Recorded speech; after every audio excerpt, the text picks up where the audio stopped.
involving young people. Now, a year to the day since 21 of our young people died at that tavern in Enyobeni, parents still saying today they don't actually know how and why their children died. Remember the big national discussion we had in the aftermath of this about why so many young people drink alcohol, how so many are exposed to alcohol at a young age, and how so many of the adults around them are drinking it in front of them at the same time. The DG Murray Trust says nearly half of our young people, 49%, have drunk alcohol before they turned 18. Nickolaus Bauer is the campaign manager for the DG Murray Trust's Alcohol Harms Reduction Programme. Nickolaus, good afternoon to you. There was a huge debate around alcohol policy after the Enyobeni Tavern. Has anything changed in terms of our alcohol policy since then, over the last year? Good afternoon, Stephen, and good afternoon to the viewers as well. Unfortunately, not much has changed, and unfortunately, it's been nothing more than lip service to actually change the laws that's going to prevent another Enyobeni Tavern disaster happening. You're indeed correct. It's exactly a year to the day since 21 people, young people, died in the Enyobeni Tavern. Nobody's been criminally charged for those deaths, Stephen, and while there is a criminal case ongoing into the illegal selling of alcohol to underage people, nobody's actually being held legally responsible for those 21 young lives that have been lost. And you are indeed correct that parents, none the wiser as to exactly what happened to their children. And we can certainly hope at the DG Murray Trust, the Alcohol Harms Reduction Campaign, really agitating for legislative change that we need in South Africa that is been a long time coming.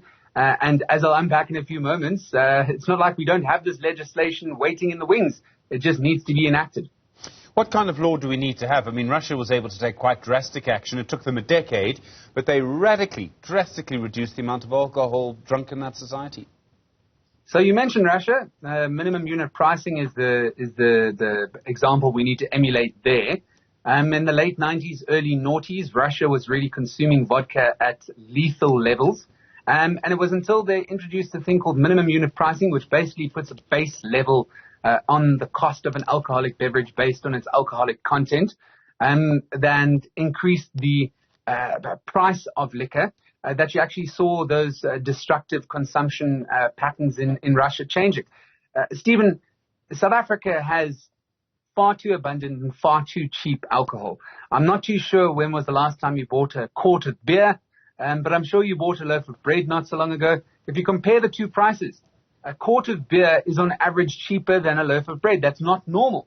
Another example that I like to call into question is, I don't know if you like whiskey, but if you go to your local bottle store and you buy a bottle of whiskey, it could be even single malt whiskey, and you compare the price that you're paying at the counter there with the actual price in Scotland where it's bottled, it's more expensive in Scotland. Now, how does something travel several thousand kilometers and make it into a South African store and is still cheaper than where it is bottled and produced in Scotland? It's a practical illustration that South Africa's alcohol is just far too cheap, and we need to try and implement not only a minimum unit pricing, but we need to start looking at how alcohol is distributed in our communities. We need severe punishment for places that are operating illegally, that are selling alcohol to underage people or even selling without a license. And we also need to look at how alcohol is being advertised, is being marketed, because every single study shows, Stephen, that if you target advertising, especially towards young people, on the consumption of alcohol, the end result is destructive alcohol consumption patterns. And we've seen what happens in South Africa when that occurs. The Enyobeni Tavern tragedy is what happens, and unfortunately, here we are a year later with no progressive legislative steps being taken by government. Nickolaus, the ownership and the way that the alcohol industry works, so the production of it is quite concentrated, really 2-3 producers maybe. Then you've got sort of distributors and you've got tavern owners, and they all have economic power. Is there a problem? Are they using that economic power to stop change? I mean, somewhere, I don't know if it's just government inaction. There was a bill from 2013 around advertising that seemed to die. Why has nothing been done? I mean, do we look to the industry? So, Stephen, let's talk about that legislation, because it does bear mentioning, all right? The 2013 Control of Marketing of Alcoholic Beverages Bill, that was approved for public comment. But 10 years down the line, that thing is not even being gazetted by the government. It's now died a silent death, not even in the halls of the National Assembly.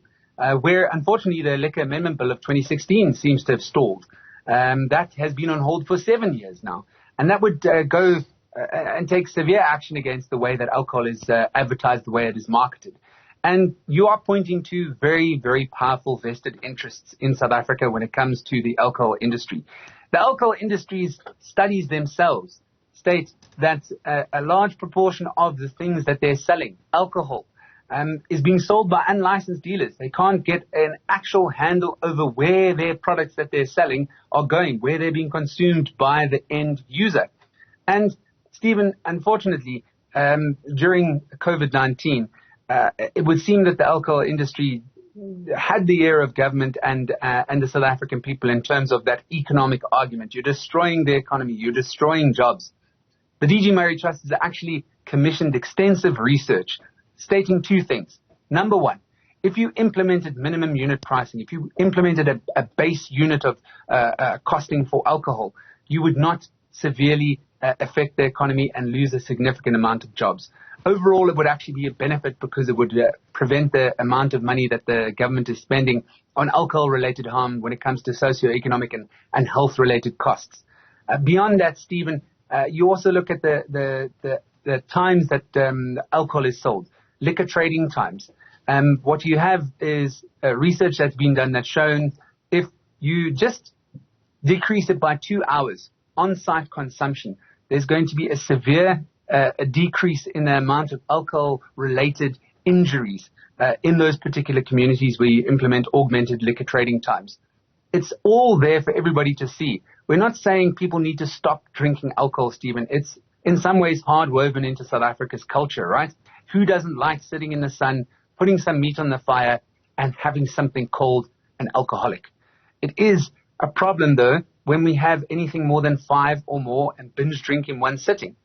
We've got the 5th highest consumption rate in the world, Stephen, and unless we start taking progressive legislative action, we're going to be having the same problem time and time again. Our appeal is to the South African government, do what's already on the statutes, implement the Liquor Amendment Bill of 2016 and revisit the control of marketing of alcoholic beverages bill of 2013. It's within your grasp, and it's literally going to improve the situation on the ground and prevent things like the Enyobeni Tavern disaster much more than simply lip service is ever going to do. Nickolaus Bauer, thank you. Campaign manager at the DG Murray Trusts Alcohol Harm Reduction.